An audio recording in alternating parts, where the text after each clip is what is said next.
He grew up in Regina. He eventually worked on an MA in English before he wisely left town and went to Toronto to complete an MFA in playwriting at York University. He spent some time in Toronto writing plays for the Act 4 Theatre Company before moving to Calgary in 1994. While in Calgary, he enjoyed a 10-year stint of Alberta Theatre Project's playwright in residence, and he wrote 6 plays for the company in that period of time, along with others for other theatres across Canada. His plays have been produced around the world in many different languages. Queen Lear, for instance, just closed its 2nd season in Istanbul in Turkish translation, and has also been translated into Russian, with a production in Moscow anticipated. And I was up watching another play in Edmonton a few weeks ago, and I turned around and there was an enormous banner on the outside of a building advertising Queen Lear by Eugene Stickland, so he's everywhere. He's currently working on several new projects, including a volume of poetry, Nocturnal Emissions, and a new play, Those White Things in the Ocean. As I said, he's been here as a playwright in residence for 3 years. Before that, he has taught a number of courses. And the first time I really met Eugene was about 10 years ago, and I think he's going to talk about this production when he premiered Closer and Closer Apart. You may have been here. It's an incredibly moving play about Alzheimer's and the relationship between a daughter and her father. He and I have co-taught contemporary drama, and that was an adventure. We had a lot of fun, and I found myself for the first time in my life being part of a comic team, stand-up comic team. I was the straight man who seemed feeding in line. We had a wonderful time. That's his official bio, but I think what really stands out for me is the way that Eugene inspires and mentors creative writers. He works in the community. He's worked with young Aboriginal teens. He's worked with the homeless community. He's worked with our Student Literary Guild here. He's generous with his time, and he elicits and helps them develop as writers. He's also a raconteur, and I was hanging out in the front office this afternoon, and we were talking about tonight, and people said, well, what are you going to say about Eugene? And I asked them, well, what do you think of Eugene? And immediately 2 of them said, one said, well, his students can't stop talking about his creative writing course. They love that course. He makes them passionate about writing, and some of them are here tonight. And the other one said, oh, without Eugene, he's like a long, cool drink. Here's Eugene Stickland.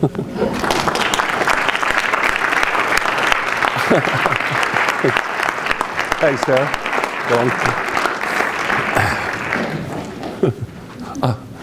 Good, my script is up here. Couldn't find it for a while there. Well, thanks everyone for coming here. I just like to say, before I say anything, and I do have a lot of material to cover. It's like a small book, so you're going to get your money's worth. Oh yeah, you didn't pay, but you're going to feel like you've been for a ride anyway. Few people I'd like to acknowledge tonight. Some of my friends, my grubby artist friends from along 17th Avenue, and some of the more elegant ones as well, have shown up tonight. Nice of you to come south of Glenmore. There's a whole other city out here, so thanks, guys. Don't be afraid of them. They're okay. They're kind of harmless. And I'm just looking out, and I'm seeing Gene Driver here, who was a big part of my time at Alberta Theatre Projects for about my first 7 years there. That's Gene sitting right there. Gene, you want to stand up?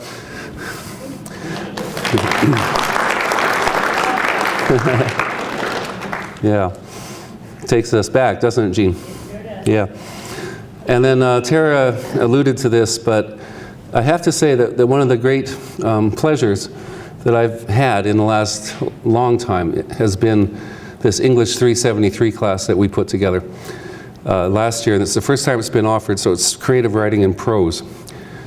And you know, I was reading a piece in the New York Times the other day about, you know, this next generation and how lazy, how stupid, how wired to useless information they are. And you see a lot of those. And I started to compare that to the students I've had this semester who have been simply awesome. It's just been the best experience of my whole life. They're so alive and energetic and intelligent. They've just made the last 4 months of my life so pleasant, So I'm hoping they would stand up and you give them a round of applause.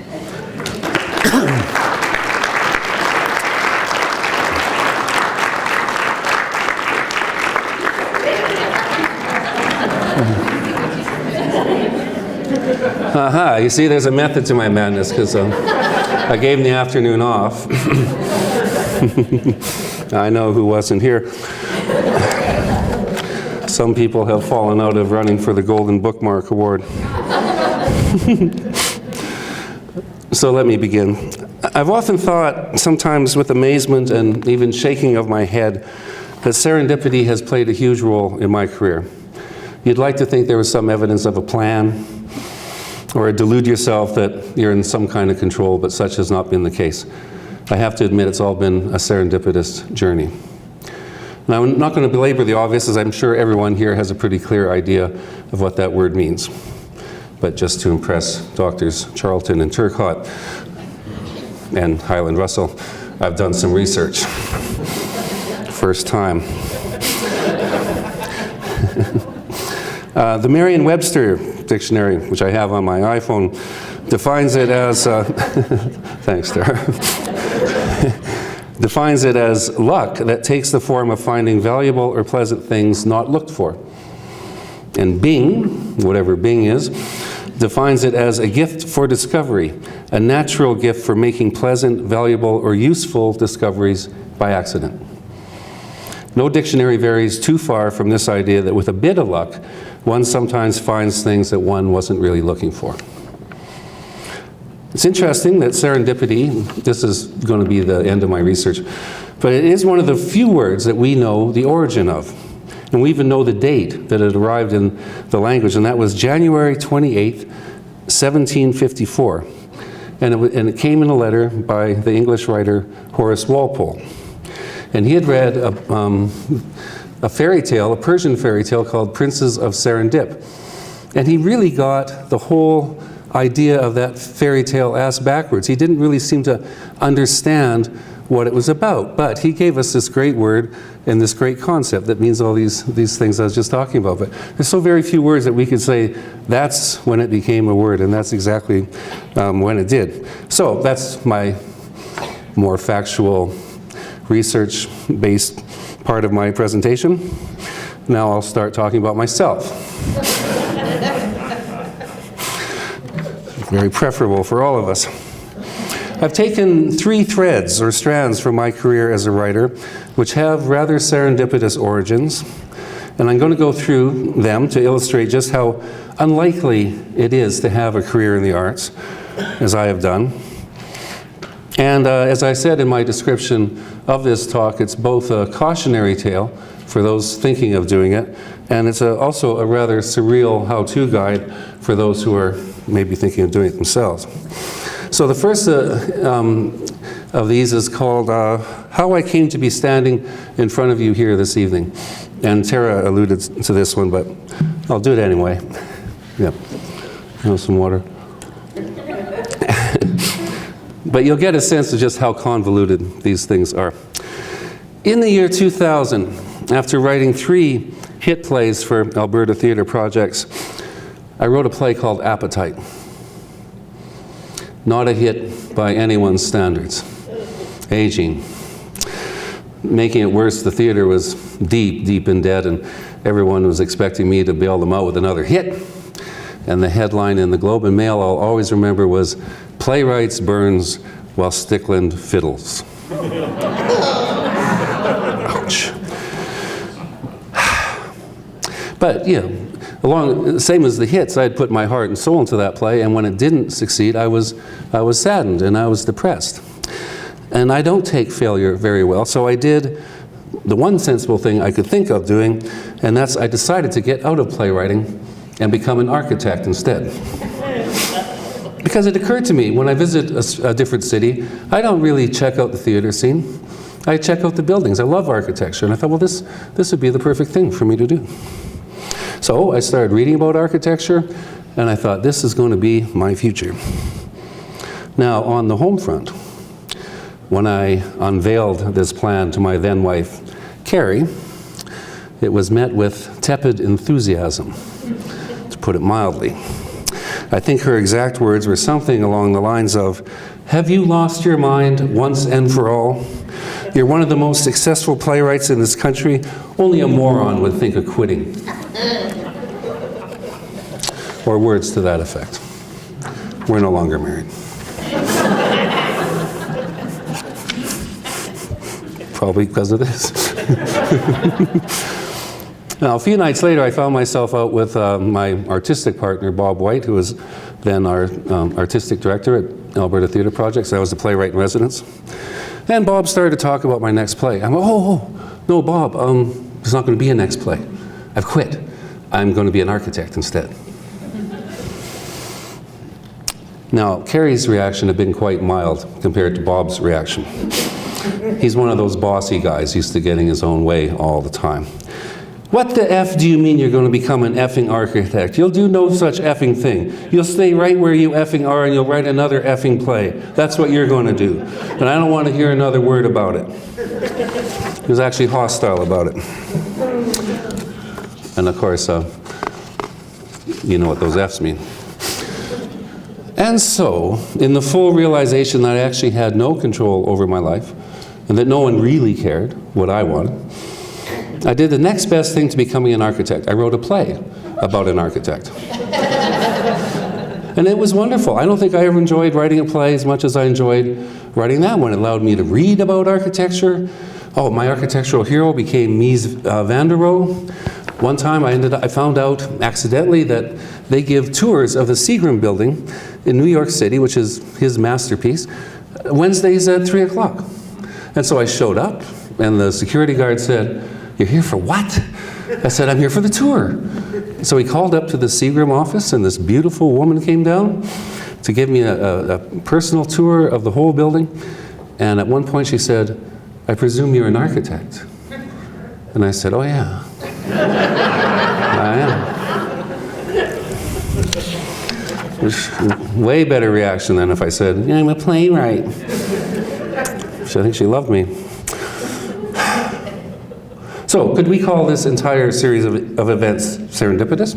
I think so. My desire to become an architect led me to write a play about it. You set out to do one thing, you end up doing something else. That's serendipity. But that doesn't explain how I ended up here tonight, or at St. Mary's in the first place. So, in 2005, Alberta celebrated, along with my home province of Saskatchewan, its 100th anniversary as being a Canadian province. And there was some money that was made available for artistic projects. And the man who had been in the original production, this wasn't the original production, Tara, but the man named Grant Reddick, some of you may know Grant, one of our senior writers, a beautiful, elegant man, had played the original part. And he got some money to do a remount of the play, and the only place it was scheduled for was the Anglican Cathedral downtown. Now, he had Marilyn Potts direct this piece. And Marilyn Potts was then the drama person here. Now, Marilyn and I had known each other since about 1994, when I first got to town, and she invited me into town to speak to her playwriting or drama class at St. Francis High School. And they were studying playwriting.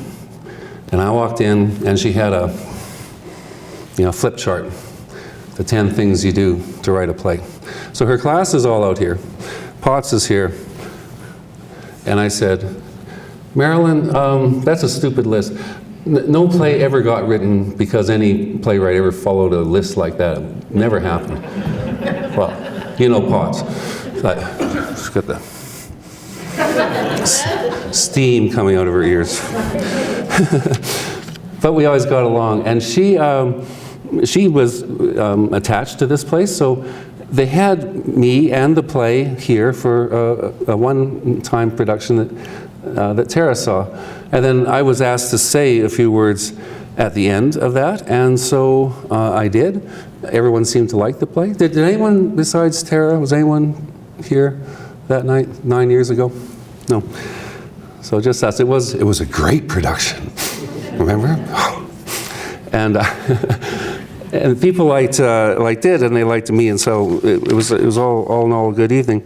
And I was asked if I would come back and teach a few classes, and I did that. And then my daughter became a supermodel at 14. I had to travel for a few years. I came back to town. I found Mark and Terry. They took me for a cookie over at Tim's. And I said, can I come back, please? And they said, yeah. So here I am, and I'm very glad to be back here. I think you can tell from the way I talk about my students and my take on the whole place. I think this is really a very special place, and I've always really been happy to be here. So, and I'm glad to share it with some of you who have never been south of Glenmore. Harold walked in and said, what a cool room, and we sort of take it for granted, but it's a very cool room. Harold's an artist. He knows these things. So I'm going to read a monologue from Closer and Closer Apart, and I'll just set up the play a bit for you. The protagonist's name is Joe Ballantyne. He's obviously an architect, and he has a daughter named Melody, and she's coming through town, which I think that play is actually set in Calgary, and she's coming to say goodbye to him because she's been, I think, in my mind, was working in Vancouver or Edmonton or somewhere and had taken a job in Chicago. So she comes in to check up on the old man, and I think when we did it the first time, Grant was maybe about 70, 71. And so that's about the age of the character, and he was losing it. She got back and she saw that he was in the early stages of having Alzheimer's.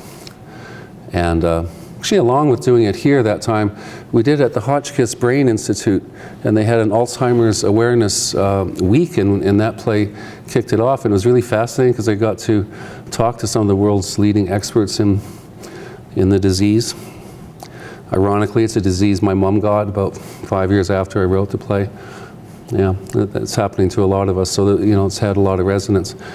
But what I did with the character is, while he's losing it in the day-to-day stuff, I gave him a crystal clear mind, and he would come out and talk to the audience in a series of monologues.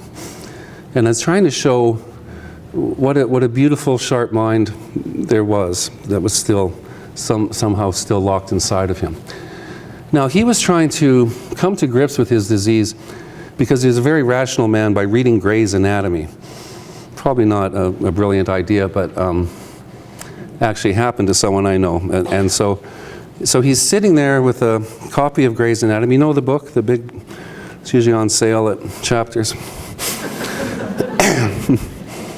Do you know that Gray got in trouble because he was having his students in London go and dig up graves so he could do those anatomical autopsies? True story. Anyway, Joe is sitting there with Gray's Anatomy. And he says, this is his monologue. Page 691 of Gray's Anatomy. There is a diagrammatic representation of the cells of the cerebellum. It's a strange-looking drawing. If you hadn't found it in Gray's Anatomy, if you'd simply come across it with no idea of its context, you might well believe it was the diagrammatic representation found on petroglyphs, like those carved by the Plains Indians in ancient times. Strange creatures with a single eye at their center, many tentacles radiating outwards, all seemingly engaged in some kind of ritual, searching perhaps for some kind of shelter or sanity, some sense of place and well-being in the uncaring world around them. Perhaps the first impulse towards mythology or religion. Over the years, the petroglyphs have been worn away by the elements until only the faintest impression is left. And all the depth and detail and meaning have all but vanished without a trace. Like the writing on the mind, the memories that fade with the passing years. And finally, all that is left is a smooth face of stone, revealing nothing as we finally forget even ourselves. So that was that happy monologue. Obviously touching stuff.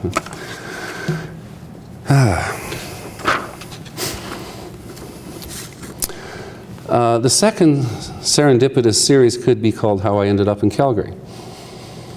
And here I think you'll find we pass from the unlikely to the improbable. In 1998, or I think it was 98, 99, no, sorry, 88 or 89, I moved from Toronto, where I'd done my MFA in playwriting, back to my hometown of Regina. I moved there for only one reason, to work on a film with the National Film Board. They spent $2 million and they didn't shoot 1 inch of film. So there I was in Regina. I'd had 3 of my plays done in Toronto, but to tell you the truth, it was the sky I missed. I'm a Saskatchewan guy, and I never got used to that gray, low sky of Toronto. I never felt at home there, and a lot of you are nodding your heads, and you know exactly what I mean. And I ended up teaching at the Native College at Regina at the time, so it all worked out for the best, but yeah, that's how I ended up there. Now, I need to back up and tell you a little story about 2 gentlemen named Eugene, the other Eugene, and his brother Eddie. Eugene was everything that I wasn't. I mean, he grew up in Regina. We were opposites. He was from the East End. I was from the West End. He was Catholic. I was Protestant. He was a big, tough guy. I was kind of a wimpy, wafy guy. He was bald. And he went off to London, England, and worked on a couple films, one with Art Garfunkel of Simon and Garfunkel. He played Rosie O'Donnell's boyfriend in Harriet the Spy. Some of you must have seen that. You've seen him in ads. He's had a very successful career. He now lives in Toronto. Well, Eugene's got a brother named Eddie, also with artistic aspirations, but currently working as an iron worker up in Lloydminster. Not a very happy man. So they both ended up back in their mother's tiny home in the East End of Regina at Christmas. And Christmas afternoon, Eddie attacked Eugene with a hockey stick in their mother's garage. Ouch. Ho, ho, ho, indeed. Now, I said to my students of 373, who you've met now, I gave them the old quotation, "Life is a comedy to those who think, and a tragedy to those who feel." Oddly enough, I'd forgotten who said that. So in my research for tonight, I looked it up, and guess who said that? No, I've said his name already. Eugene. Walpole. Walpole. He's our man for tonight. Serendipity and then that great quote. Yeah. Life is a comedy to those who think and a tragedy to those who feel. So it may come, I have to read this part, it may come as a great surprise to my colleagues in the English department, as well as Dean Charlton and President Turcotte, to learn that I regard myself as a bit of a thinker.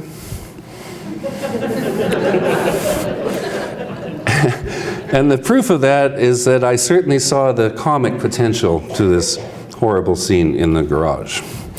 Obviously, it was sad and pathetic, but damned if I didn't think it was kind of funny in a dark and twisted way. So I wrote it as a scene for a play to be developed at a later date, never gave it any more thought until one fateful night. So you'd have to advance about 3 years in time. The Saskatchewan Playwright Centre, so I think I was the president or something of it at the time, was having its annual conference of plays in Regina at the Globe Theatre. And I went down for the opening ceremony. Now, I'm not the kind to walk out on a talk like this, and I hope none of you are either. But honestly, I encountered a speaker who was so horrible, so wretched, so slow and halting and stumbling that I was just going to lose it if I didn't leave. And so I did, I left. And the problem is, the Globe Theatre in Regina is theatre in the round. So if you leave, half the people can, 2/3 of the people can see you leave. So, you know, you don't do it very easily. But I thought, I can't sit here for another minute. I'm just going to lose my brain. So I went up one, and just at the same time, the man, the theater director, who would become my collaborator for next 15 years, Bob White, was doing exactly the same thing for exactly the same reason, going up the other end. Now, out in the lobby, there was, we both knew there was a table with full bottles of wine on it. So I come around this way, Bob comes around this way, and you know, I was thinking that we often bond over things that we love, but just as often we bond over things that we absolutely can't stand. And we got a glass of wine and we looked at each other and said, what the hell was that? Jesus. So, I knew of Bob when I lived in Toronto. He was a big shot. He was the artistic director at the Factory Theatre. And he knew of me as a writer of, shall we say, experimental and semi-precious plays at the time. I was quite young. And I asked him if he was still at the Factory. And he said no, he had moved to Calgary. Well, even in a place like Regina, I found this shocking, because we used to have a bit of a joke, you know, that went like this. What's the difference between Calgary and yogurt? Yogurt contains a living culture.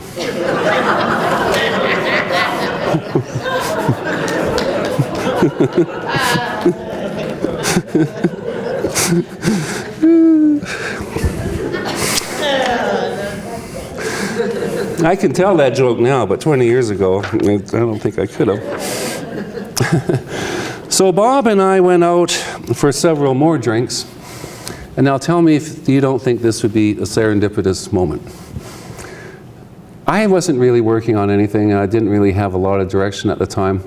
And on probably about our 8th beer, after about 6 glasses of wine, he asked me if I was working on anything. I said, oh, nothing major. He goes, I'm looking for a play. I said, really? He goes, I'm looking for a dark, maybe slightly twisted, adult Christmas play.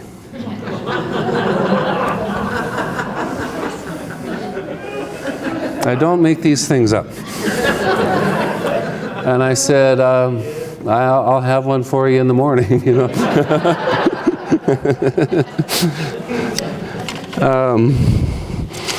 And that was the beginning of a wonderful relationship. It got me to Calgary. That play was called No Moving Parts when I got here with it in '93. In '94 it opened. We called it Some Assembly Required. Next year it was my first published book. It looked like this. That was a finalist for the Governor General's Award that year. It had ATP produced it a second time in the 25th anniversary season. For the next 19 years, it was produced at least once, which I think might be a record. And it's probably had over 100 productions all told. Now that scene with Eddie and Eugene never got changed. I wrote it, it's scene 5 in this play, and I'm going to read it for you so you can hear just how the comic imagination would change that really grim hockey stick swing situation in a garage into something entirely bizarre and not even really very threatening, but hopefully funny. And as I wrote the play, we went through about 12 drafts of it. And that scene 5 was probably as early as scene 2 at one point. It probably was as late as scene 12 in the second act somewhere at some point. But it ended up at scene 5, and I swear I never changed a word. Everything else changed. Scenes were written, thrown out, but this scene didn't change at all. And so, what the premise for this play, and what was kind of fascinating about this play, is up until, I'd like to think, this play was produced, we all thought we were obligated to go home and have fun with our beloved families at Christmas. No one had really given people permission to say, this is a horrible time of year, and maybe your family is wildly dysfunctional, And maybe you're right not to have a good time. I think we've all felt that pressure, because when we did the play, you couldn't believe the release that people had. And the great thing was I made the family so screwed up that it was even more screwed up than most people's families really are in real life. Now, for example, down the basement, this is the parents' old home, and this, in my mind, this play takes place in Regina. So in my parents' old house, there was a basement area that wasn't even finished. Well, some of it was kind of finished, but you could see the washer and dryer. And you could see all the toys and books and stuff from my sister and brothers and me over the years. Now, in this play, the father is a barbed wire salesman, so on top of all that, there's barbed wire everywhere. Now, the youngest son, whose name in the play is Gordon, which is my middle name, by the way, his wife has just left him, which actually happened to me. She took off up north for a bush pilot, which actually happened to me. And he moved back down into his parents' basement, which I actually did. Okay, so all that part of it's sort of true. Now, in the play, Walter, his older brother, his wife has kicked him out on Christmas Eve. And so he's come home hoping to stay in the basement, only to find that Gordon is already down there. And so the light comes up on Gordon. He's got a gun, a BB gun, you know, and he's reading A Christmas Carol. And the father is listening to music upstairs, and we had a great sound designer, so you could just hear this, you know, that sound of music coming from the, and it was Dean Martin's greatest hits playing throughout this scene. You get what my dad was like, huh? The Rye and Coke and the Dean's greatest hits. And so Walter's coming down to check out on what's happening with Gordon, because they don't know why. I should mention there's also a sister who is probably, while this scene is going on in the course of the play, is escaping from the asylum that she's an inmate at and making her way home to them. I saw this play in Ottawa, and I forgot all that stuff about my sister, about the sister in the play, and my sister was there. And she didn't talk to me for about 2 years after she saw it. Sorry, sensitive. Okay, so Joe, this is where I have to keep, hey, you want to read this with me? Do you think you could? Yeah. Yeah, it'd be more fun, because if I just have to read it myself, it'll really suck.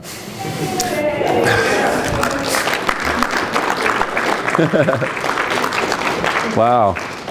I was looking at you before thinking, because Chris Hunt said he would come and do this on Sunday night, and then when I sent him an email, he'd forgotten all about it. So this is the text, Joe. Hey. Would you like to play Walter or Gordon? Seems that Gordon's kind of my thing. All right. You could start, so you're at the top of the stairs calling down. Are you okay with this? Yeah. Thanks, buddy. Cool. We go a long way back. This is a cold read, right? Yeah. Yeah. There's no cold readers, only cold actors. It's not the... Oh, no, that's small. Do you want to give me a little bit on what Walter's state of being as he comes downstairs? Well, he's cautious because the father thinks he might be armed. But there's been not a lot of reports. No, well, maybe just in case. Thank you. Here, I'll give you this for a present for having been... Is Walter the brother or the father? No, Walter's the brother. Brother. So you're my older brother. All right. That's probably in keeping. Yeah. Yeah. The shorter, older brother. Yeah. So you would start by saying these words. Yes, okay. Joe Norman's the drama guy here now at St. Mary's. The New Pots. Yeah. And, but amazing actor in his own right, and the proprietor of Company of Rogues studio downtown. We've been friends for 20 years. About that. Yeah, so until tonight. Well, we'll see how it goes. Yeah, that's right, yeah. Hello. You down there, Gordon? Who's that? It's me, Walter. Is that you, Walter? Yeah, it's me. What do you want? can I come down? What for? To visit. Are you alone? Yes. Come on down. Walter enters. Hello. Hello, Gordon. Hello, Walter. Merry Christmas. Yeah, right. So, another year, eh? What's that supposed to mean? Nothing, Gordon. Just relax. I am relaxed. Well, you don't seem relaxed. Well, I am. So, just the two of us down here on Christmas Eve, eh? It's a funny thing. What's so funny about it? I don't know. The shifting fortunes of man or something. Say, you've got eggnog down here. What about it? Always been one of my favorite Christmas beverages. Yes, sir. I do look forward to Christmas for the eggnog, if for nothing else.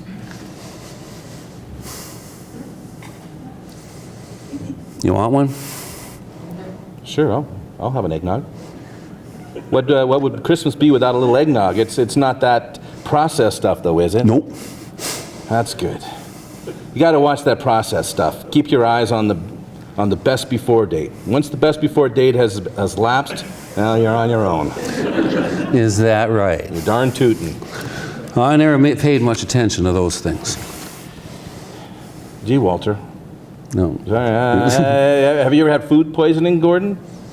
Gee, Walter, I don't think I have. You don't think you have? No, I don't think so. Well, it's not one of those things you're quickly to forget, Gordon. Either you've had food poisoning or you haven't. Okay, then, I've never had it. So you don't know what it's like? No, I guess not. Well, it's like the human body is trying to turn itself inside out. Is that a fact? Oh, yes. You discover the vilest jellies and juices, stuff you were never meant to see or smell or taste. All kinds of things erupting from deep within your body, gushing out both ends at the same time. You better hope you have a sink and a toilet in the same close proximity if you ever get yourself a dose of food poisoning. Sounds rough. Rough doesn't begin to cover it. Well, I made this eggnog myself, and I've been drinking it for days now. And my body hasn't tried to turn itself inside out, so I think it's probably safe. No MSG?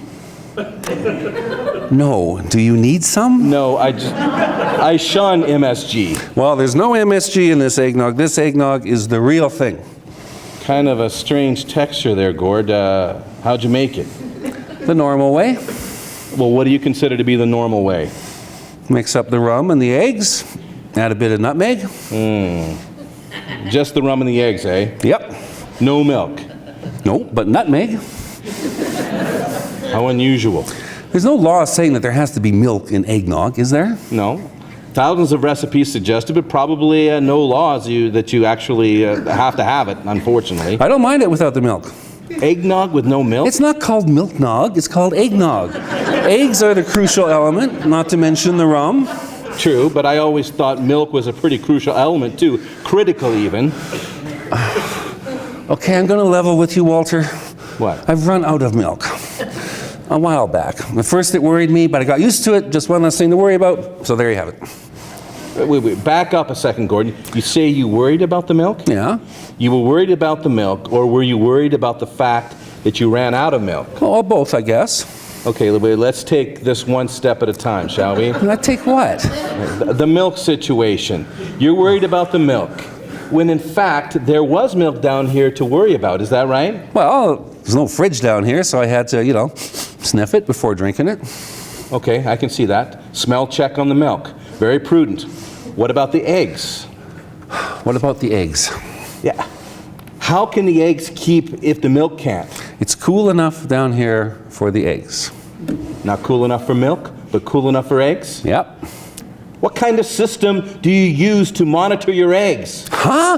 What kinds of checks and balances do you have in place to ensure the freshness of your eggs?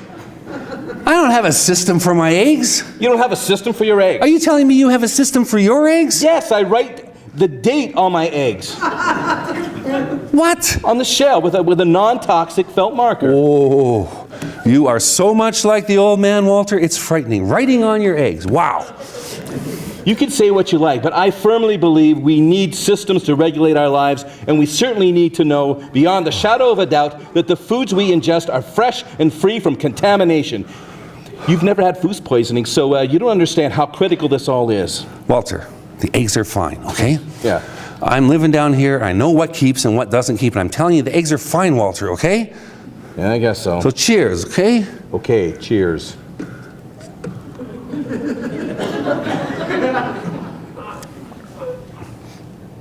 I think it's yours here. There's just the rum and eggs in here. Yeah, and a bit of nutmeg. Look, why don't I run upstairs and get some milk? No, Why not? they got their stuff, I got mine. That's just the way it's got to be. If I need milk, I'll run over to Kenny's and get it myself. Well, why don't you then? I don't feel much like going out there right now. There could be carolers out there. Well, I could run over to Kenny's. Forget it. Look, I want to see you drink the eggnog. I don't know if I can drink it like this. Please, Walter. I don't know. I beg of you, just drink the eggnog, okay? Just like this? Yeah. Just as she comes? Yeah. Just the rum and eggs. Just drink the eggnog, okay? Okay. Cheers. Cheers. Say, that punch bowl. Oh, for crying out loud. Eh? What? That's it, is it? Yeah. The one I gave you for a wedding present. Yeah. Well, isn't that something? She's standing up pretty well, eh? Yeah. Sometimes it's worth paying that little bit extra. Well, that punch bowl doesn't owe me a thing, that's for sure. Picks up the gun and points it at his head. Now drink your eggnog before I blow your eyeball out of your head. Sure, Gord, sure. Just put the gun down, will you? Drink the eggnog. Okay. Cheers. Cheers.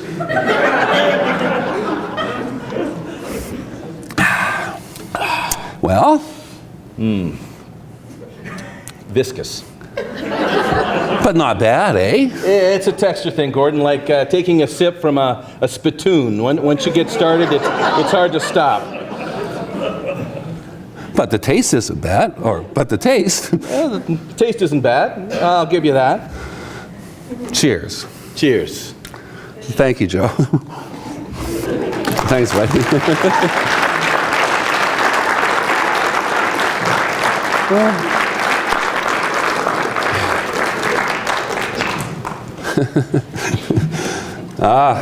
Viscous. Not very often get to use that word in a play.